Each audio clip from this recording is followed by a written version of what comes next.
नमस्कार, आप सभी का स्वागत है एबीपी लाइव में। मैं आपका दोस्त अश्विनी यादव। इस वक्त मौजूद हूँ जनपद एटा के महरा थाना क्षेत्र के गांव नगला गहराना में। इस वक्त हम मौजूद हैं। ये है आर्य समाज मंदिर है, यहाँ पर हम मौजूद हैं।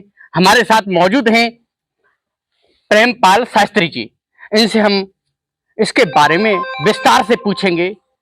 सबसे पहले आपका बहुत बहुत स्वागत है चैनल में। धन्यवाद पत्रकार जी। शास्त्री जी, मैं ये पूछना चाहूंगा, मुख्य उद्देश्य क्या है जो कि आज प्रोग्राम हुआ था, उस दिन उद्घाटन हुआ था, क्या है मुख्य उद्देश्य? जरा बताइए। आर्य समाज मंदिर का जो गहराना। आर्य समाज गहराना में जो बनाया जा रहा है, ये देहाती क्षेत्र है। आर्य समाज की स्थापना महर्षि स्वामी दयानंद सरस्वती ने 1875 में बंबई में की थी, जिसको स्थापित हुए लगभग 150 वर्ष हो रहे हैं। महर्षि दयानंद का 200वीं जन्म जयंती समारोह चल रहा है इस समय पूरे देश में विदेश में। उसी श्रृंखला में हमने ग्रामीण क्षेत्रों में आर्य समाज के प्रचार प्रसार की दृष्टि से एक योजना चलाई हुई है कि गांव में अधिक से अधिक गांवों में आर्य समाज की स्थापना की जाए, क्योंकि आर्य समाज के माध्यम से ग्रामीण क्षेत्र के जो लोग हैं उनमें अंधविश्वास को जो फैलाते हैं लोग, उनसे उनको मुक्ति दिला सकें, हम उनको सच्चा रास्ता दिखा सकें, उनमें शिक्षा का प्रचार प्रसार कर सकें। आज विशेष रूप से सारे देश में नशे का विशेष रूप से प्रभाव बढ़ता जा रहा है। बिल्कुल।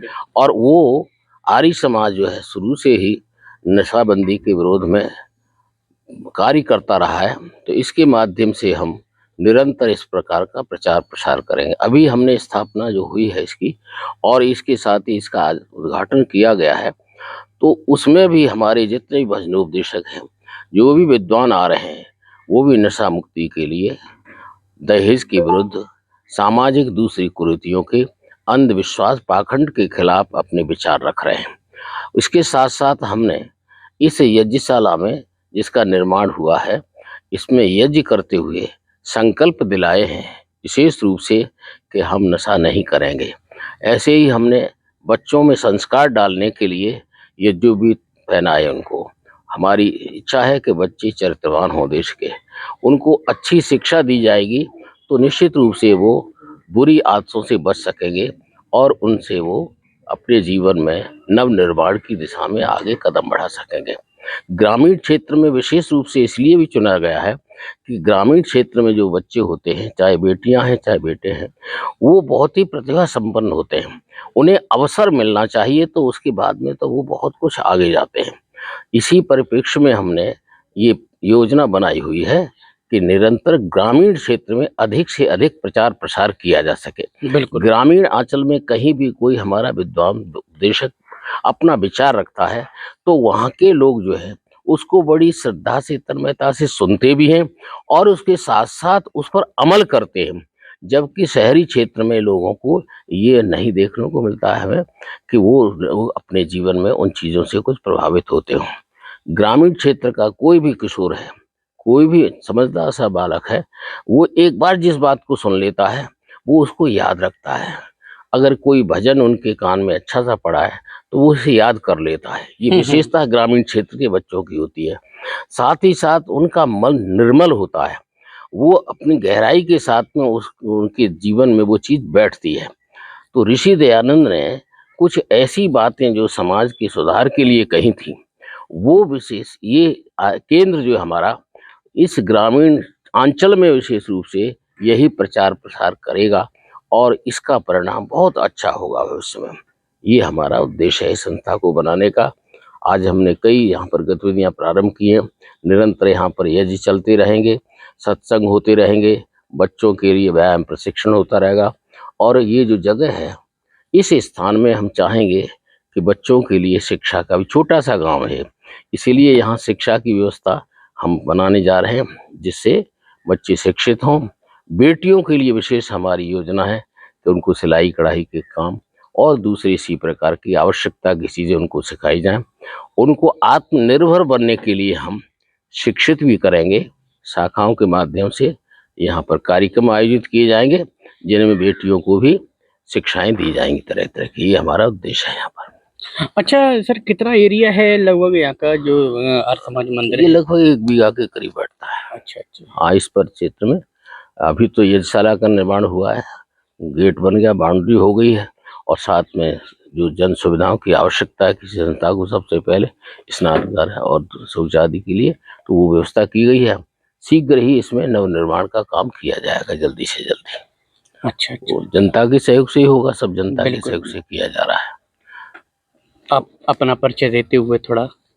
मैं सार्वदेशिक आर्य पुरोहित सभा नई दिल्ली का अध्यक्ष हूँ, और निरंतर मैं विशेष रूप से इस क्षेत्र एटा जनपद में आर्य समाज के निर्माणों की श्रृंखला चला रहा हूँ। आर्य समाज हिम्मतपुर काका मई में निर्माण हुआ है, वहाँ निरंतर काम चल रहा है, चारों वेदों से वहाँ यज्ञ भी चल रहा है, और उसके साथ साथ वहाँ पर आर्यवीर दल की शाखा लगती है, और साप्ताहिक सत्संग होता है, और शिविर लगाते हैं समय से पर। हाँ, उसके वार्षिक उत्सव हम कर रहे हैं लगातार 3-4 साल से। बहुत अच्छा कार्यक्रम चल रहा है वहाँ पर, और यहाँ भी हमारा वही क्रम चलेगा। इसके अतिरिक्त कहीं किसी और दूसरे भी ग्राम में हमें कोई जगह देगा तो उसमें निर्माण के लिए हम अपनी ओर से, अपनी आर्य समाज संस्था की ओर से कुछ सहयोग करेंगे, और ऐसा हमारा विचार है, हमारी इच्छा है कि हर गांव में आर्य समाज होनी चाहिए। बिल्कुल। तो जहाँ जहाँ आर्य समाज का निर्माण होगा वहाँ विशेष रूप से नशाखोरी जो चल रही है ग्रामीण क्षेत्र में, शराब के लोग जो शौकीन हो रहे हैं, उन पर थोड़ा प्रतिबंध रहेगा, क्योंकि हम महिलाओं में भी जागृति करते हैं, बच्चों को भी हम नशे से मुक्त कराते हैं। तो कुछ लोग जो रह जाएंगे ऐसे जो नशे करते हैं, उनको बाध्य होकर के फिर नशा छोड़ना पड़ेगा, और हमारी कोशिश होगी उनको भी समझाने की। हम तो सुधारवाद में विश्वास करते हैं, कभी भी ऐसा हमारा कोई किसी भी नशेड़ी व्यक्ति से कोई दुश्मनी नहीं, कोई बैर विरोध नहीं है। हम तो चाहते हैं कि वो अपने जीवन का निर्माण कर लें। ये रहे प्रेमपाल शास्त्री जी। देखिए हमारे साथ मौजूद हैं आचार्य गविंद्र शास्त्री जी हैं। इनसे भी सबसे पहले आपका बहुत बहुत स्वागत है। आपका धन्यवाद। अच्छा, अपना परिचय बताते हुए जरा। मैं इसी ग्रामीण में अंचल में पैदा हुआ हूँ। मेरा नाम आचार्य गोविंद शास्त्री जी है, और अभी तक हम लोग दिल्ली के अंदर, दिल्ली से बाहर आर्य समाज का प्रचार प्रसार कर रहे थे। इच्छा हुई कि अपने गांव के अंदर भी एक आर्य समाज की स्थापना की जाए, जिससे ऋषि दयानंद राष्ट्र का निर्माण हो सके। जो ऋषि दयानंद का उद्देश्य था आर्य समाज का, उसको आगे बढ़ाया जा सके। देखिए इन्होंने बताया है, और इसी के साथ जय। मैं Shivani Yadav. ABP live news channel को सब्सक्राइब करें, लाइक करें, कमेंट करें, शेयर करें। छोटी से छोटी, बड़ी से बड़ी खबर देखने के लिए धन्यवाद।